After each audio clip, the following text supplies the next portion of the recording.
بسم اللہ الرحمن الرحیم۔ ناظرین کرام السلام علیکم۔ آج ہم بات کریں گے ایک ایسے بابرکت مہینے کی جو رمضان المبارک سے پہلے آتا ہے۔ اس مہینے میں پیارے آقا صلی اللہ تعالیٰ علیہ وآلہ وسلم کثرت سے روزے رکھا کرتے تھے، اور وہ کون سا مہینہ ہے؟ ماہ شعبان المعظم کا مہینہ۔ یہ مہینہ ہمیں سکھاتا ہے کہ نیکیوں کی تیاری کیسے کرنی چاہیے، اپنے دلوں کو صاف کیسے کرنا چاہیے، اپنے بچوں کو بھی اچھے اخلاق اور نیکیوں کی طرف کیسے راغب کیا جائے۔ یہ ماہ شعبان المعظم ہمیں اور ہمارے بچوں کو کیا پیغام دیتا ہے، آج ہم انشاءاللہ عز و جل اس ویڈیو میں شعبان المعظم کی برکتوں کے نزول کے بارے میں پڑھیں گے انشاءاللہ عز و جل۔ اور اس سے پہلے ہم درود پاک کی فضیلت سن لیتے ہیں۔ سرور ذیشان مکی مدنی سلطان صلی اللہ تعالیٰ علیہ وآلہ وسلم کا فرمان عالی شان ہے، الدعاء محبوب عن اللہ حتی یصلی علی محمد وعلی آل محمد، یعنی دعا اللہ پاک کی طرف سے حجاب ہے، یعنی کہ قبول نہیں ہوتی جب تک حضرت محمد صلی اللہ تعالیٰ علیہ وآلہ وسلم پر اور ان کی آل پر درود پاک نہ بھیجا جائے۔ تو لہٰذا ایک مرتبہ آپ لوگ بھی پڑھ لیجئے اور میں بھی پڑھ لیتی ہوں۔ صلو علی الحبیب صلی اللہ تعالیٰ علی محمد صلی اللہ تعالیٰ علیہ وآلہ وسلم۔ اب ہم انشاءاللہ عز و جل شعبان المعظم کے متعلق حدیث مبارکہ سنیں گے، اور وہ ہے حدیث مبارکہ یہ رسول اکرم نور مجسم صلی اللہ تعالیٰ علیہ وآلہ وسلم کا شعبان المعظم کے بارے میں فرمان مکرم ہے۔ شعبان الشہری و رمضان الشہر اللہ، یعنی شعبان میرا مہینہ ہے اور رمضان اللہ پاک کا مہینہ ہے۔ دیکھیں آپ ناظرین کہ شعبان المعظم حضور پاک صلی اللہ تعالیٰ علیہ وآلہ وسلم کا مہینہ ہے، جبکہ رمضان المبارک اللہ عز و جل کا مہینہ ہے۔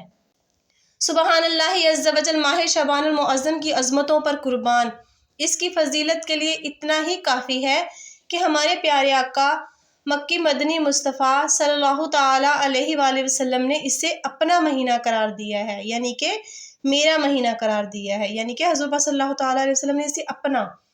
سرکار حضور غوث اعظم شیخ عبد القادر جیلانی حنبلی علیہ رحمۃ اللہ علیہ والی لفظ شعبان کے 5 حروف کے متعلق نقل فرماتے ہیں۔ شین سے مراد شرف یعنی کہ بزرگی، عین سے مراد علو یعنی کہ بلندی، بی سے مراد احسان، الف سے مراد الفت اور نون سے مراد نور۔ تو یہ تمام چیزیں اللہ عز و جل اپنے بندوں کو اس مہینے میں عطا فرماتا ہے۔ لفظ شعبان ہے، اس کے 5 حروف کی نسبت سے اس کے جو لفظ بنتے ہیں شعبان کے، وہ کون کون سے ہیں؟ بزرگی، علو، بر، احسان، الفت اور نور۔ اور یہ تمام چیزیں اللہ عز و جل اپنے بندوں کو اس مہینے میں عطا فرماتا ہے۔ یہ وہ مہینہ ہے جس میں نیکیوں کے دروازے کھول دیے جاتے ہیں، برکتوں کا نزول ہوتا ہے، خطائیں مٹا دی جاتی ہیں اور گناہوں کا کفارہ ادا کیا جاتا ہے، اور خیر البریہ سید الورا جناب مصطفیٰ محمد مصطفیٰ صلی اللہ تعالیٰ علیہ وآلہ وسلم پر درود پاک کی کثرت بھی کی جاتی ہے، اور یہ نبی پاک صلی اللہ تعالیٰ علیہ وآلہ وسلم پر درود پاک پڑھنے کا مہینہ ہے۔ صلو علی الحبیب صلی اللہ تعالیٰ علی محمد صلی اللہ تعالیٰ علیہ وآلہ وسلم۔ اس مہینے میں یہ بھی دیکھا گیا ہے کہ اکثر لوگ اس مہینے میں غافل ہوتے ہیں۔ اس کے متعلق حدیث مبارکہ سن لیتے ہیں۔ حضرت سیدنا اسامہ بن زید رضی اللہ تعالیٰ عنہ فرماتے ہیں، میں نے عرض کی یا رسول اللہ صلی اللہ تعالیٰ علیہ وآلہ وسلم، میں دیکھتا ہوں کہ جس طرح آپ صلی اللہ تعالیٰ علیہ وآلہ وسلم شعبان میں روزے رکھتے ہیں، اسی طرح کسی بھی مہینے میں روزے نہیں رکھتے۔ فرمایا رجب اور رمضان کے بیچ میں یہ مہینہ ہے، لیکن اکثر لوگ اس سے غافل ہیں۔ اس میں لوگوں کے اعمال اللہ عز و جل کی بارگاہ میں پیش کیے جاتے ہیں، اور مجھے محبوب ہے کہ میرا عمل اس حال میں اٹھایا جائے کہ میں روزے دار ہوں۔ سبحان اللہ عز و جل، کتنی پیاری فضیلت بیان فرمائی گئی ہے حدیث پاک کی۔ اور اس کے علاوہ حضرت سیدنا عائشہ صدیقہ رضی اللہ تعالی عنہما فرماتی ہیں، تاجدار رسالہ صلی اللہ تعالیٰ علیہ وآلہ وسلم پورے شعبان کے روزے رکھا کرتے تھے۔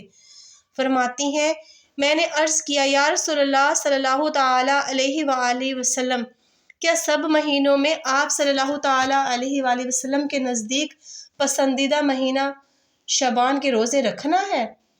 تو محبوب رب العباد صلی اللہ تعالیٰ علیہ وآلہ وسلم نے ارشاد فرمایا اللہ عز و جل اس سال مرنے والی ہر جان کو لکھ دیتا ہے اور مجھے یہ پسند ہے کہ میرا وقت رخصت آئے اور اس حالت میں روزے دار ہوں۔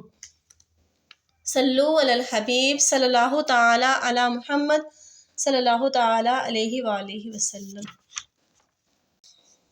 شعبان المعظم یعنی کہ 15ویں شعبان کا روزہ ہوتا ہے۔ اس کے متعلق حدیث مبارکہ وہ یہ کہ حضرت سیدنا علی مرتضیٰ شیر خدا کرم اللہ تعالی وجہ الکریم سے مروی ہے کہ نبی کریم صلی اللہ تعالیٰ علیہ وآلہ وسلم کا فرمان عظیم ہے جب 15 شعبان کی رات آئے تو اس میں قیام یعنی عبادت کرو اور دن میں روزہ رکھو۔ حضور پاک صلی اللہ تعالیٰ علیہ وآلہ وسلم نے کیا ارشاد فرمایا کہ جب 15 شعبان کی رات آئے تو اس میں قیام یعنی کہ عبادت کرو، جاگ کر عبادت کرو، 15ویں شعبان 15ویں شب کو عبادت کرو اور دن میں روزہ رکھو۔ بے شک اللہ عز و جل غروب آفتاب سے آسمان دنیا پر خاص تجلی فرماتا ہے اور کہتا ہے کہ کوئی مجھ سے مغفرت طلب کرنے والا ہے کہ میں اسے بخش دوں، ہے کوئی رزق طلب کرنے والا کہ میں اسے روزی دوں، ہے کوئی مصیبت زدہ کہ میں اس کی عافیت کروں، ہے کوئی ایسا اور یہ اس وقت تک ہوتا ہے جب تک فجر طلوع نہ ہو جائے۔ سبحان اللہ، اللہ عز و جل ہم پہ کتنا مہربان ہے، 70 ماؤں سے بھی اللہ عز و جل زیادہ پیار کرتا ہے ہم پر۔ اس کے متعلق حدیث مبارکہ میں ہمیں شعبان المعظم کے بارے میں پتہ چلا، 15ویں شعبان کے روزوں کے بارے میں پتہ چلا۔ اس مہینے میں ہمیں عبادتیں کرنی چاہیے، نیکیاں کرنی چاہیے، دوسروں کو نیکیوں کا حکم دینا چاہیے، خود بھی گناہوں سے بچنا چاہیے۔ یہ مہینہ ہمیں سکھاتا ہے کہ نیکیوں کی تیاری کیسے کرنی چاہیے، اپنے دلوں کو صاف کیسے کرنا چاہیے اور اپنے بچوں کو اچھے اخلاق اور نیکیوں کی طرف راغب کیسے کیا جائے۔ ماہ شعبان ہمیں اور ہمارے بچوں کو کیا کیا پیغام دیتا ہے، اس کے بارے میں ہم نے آج پڑھا۔ ناظرین کرام، ماہ شعبان ہمیں یہ بھی سکھاتا ہے کہ نیکیاں صرف جو خود کرنے کا نام نہیں ہوتا بلکہ اپنی اولاد کو بھی نیکی کی دعوت ڈالنی چاہیے۔ آئیں ہم اس مہینے میں اپنے بچوں کو نماز، دعا، سچائی اور اچھے اخلاق سکھائیں، کیونکہ یہی بچے کل امت کا مستقبل بھی ہیں۔ اللہ تعالیٰ ہمیں شعبان کی برکتیں سمیٹنے، اپنے گناہوں سے توبہ کرنے اور رمضان المبارک کی تیاری کرنے کی توفیق عطا فرمائے، آمین۔